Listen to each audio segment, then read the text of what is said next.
Welcome to the latest Influencers video. This week we look at Antisthenes, a Greek philosopher who is remembered for a few wrong reasons.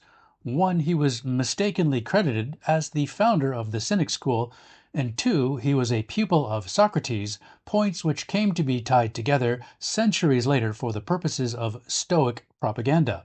Third, unlike Democritus, who included the gods as separate beings in his speculations of the universe, Antisthenes formulated a conception that God and nature are two sides of the same coin. This notion is important as it was both new and a critical distinction that would be repeated by Strato, Pliny, and Spinoza. He apparently wrote 10 volumes of works which now only survive in fragments, and so we only know of his thoughts on the divine through others such as Cicero. For essentially making the gods unnecessary, Cicero took issue with him, writing, "Antisthenes again destroys the significance and essential nature of the gods when he declares in the work entitled On Natural Philosophy that there are many gods believed in by the people, but only one that is known to nature." Antisthenes came to be associated as the founder of Cynicism through an unnecessary attempt to link Zeno of Citium, the founder of Stoicism, back to Socrates. Cambridge Classics prof. David Sedley highlights the similarities between Stoic thinking and that of Socrates in a section of Against the Physicists by Sextus Empiricus.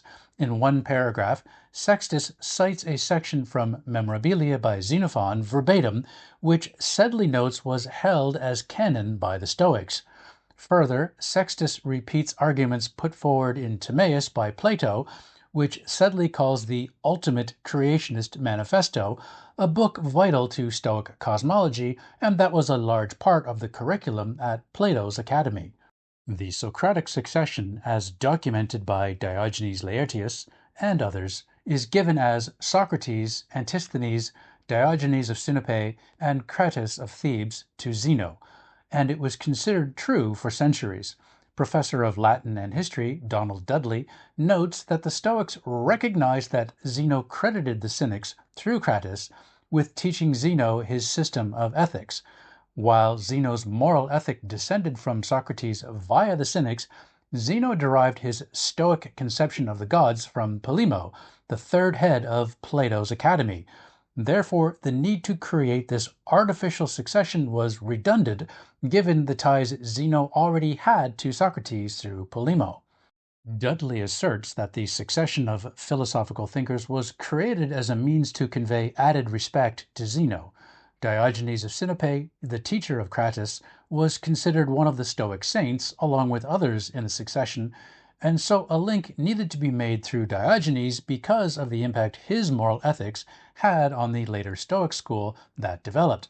The fabricated story of Antisthenes being the teacher of Diogenes likely started with Sotion of Alexandria, and this had become convention by the start of the Roman period, which others copied in their biographies. Dudley points out that there are more differences between Antisthenes and Diogenes than the handful of surface similarities, such as both being ascetics. Dudley also notes that Aristotle only mentions one Cynic, Diogenes, and in his mention of Antisthenes and his followers, he never connects the two. Further, Crates never mentions Antisthenes in any of his writings. The current, generally accepted scholarly opinion is that associating the founding of Cynicism with Antisthenes as the teacher of Diogenes has no basis in reality. Thanks for watching. Please check out the other videos on my channel if history is your thing, and see you next time.